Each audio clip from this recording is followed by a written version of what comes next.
Year 1860, Washington, D.C. Lincoln's ghost still walks the White House. The White House is grand by day, its halls bright with chandeliers and footsteps of staff.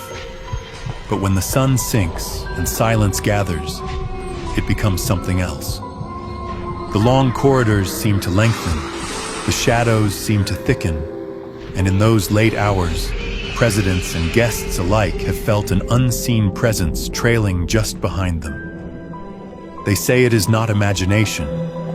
They say it is Abraham Lincoln, the man who led a fractured nation, still walking the house he never truly left.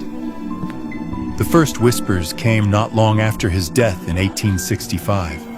Servants claimed they saw his tall figure in the upstairs windows, standing with his hands folded behind his back, gazing out toward the Potomac, as if still carrying the weight of the Union. His steps were heard pacing the floorboards of the Lincoln bedroom, though no one dared to open the door. Soon, it was not just staff who noticed. Guests of the presidency, even world leaders, spoke of a presence that chilled the air.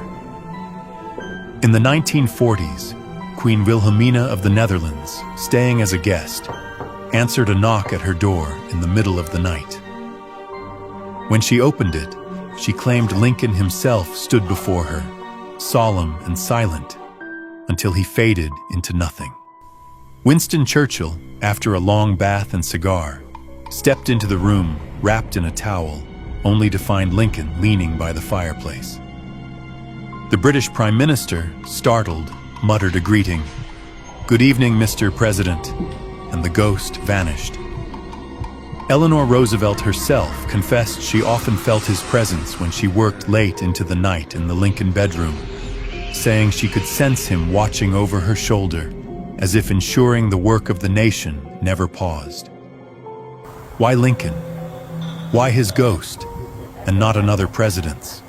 Some say it is because he never finished what he began. His life was ended by violence in Ford's Theater, a bullet cutting short the burden he bore. His vision for the country remained unfinished, and his spirit, tied to duty, could not rest. Others believe it is his grief that binds him here.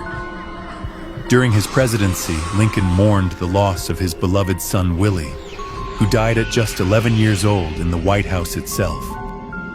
Friends wrote of Lincoln visiting Willie's coffin night after night, even believing the boy's spirit still lingered. Perhaps father and son are both caught within those walls, their love stronger than death. The twist lies in how the sightings align with moments of crisis. Lincoln's ghost, people say, walks the halls when America trembles. During World War II, he was seen more than ever. His figure reported near the East Room where his body once lay in state.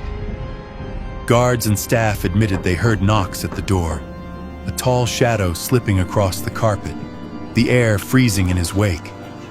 And so the legend endures.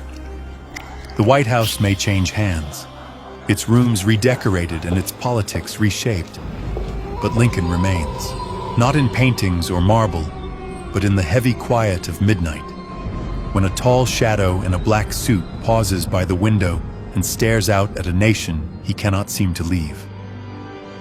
Some say it is a blessing, that he is still watching over America.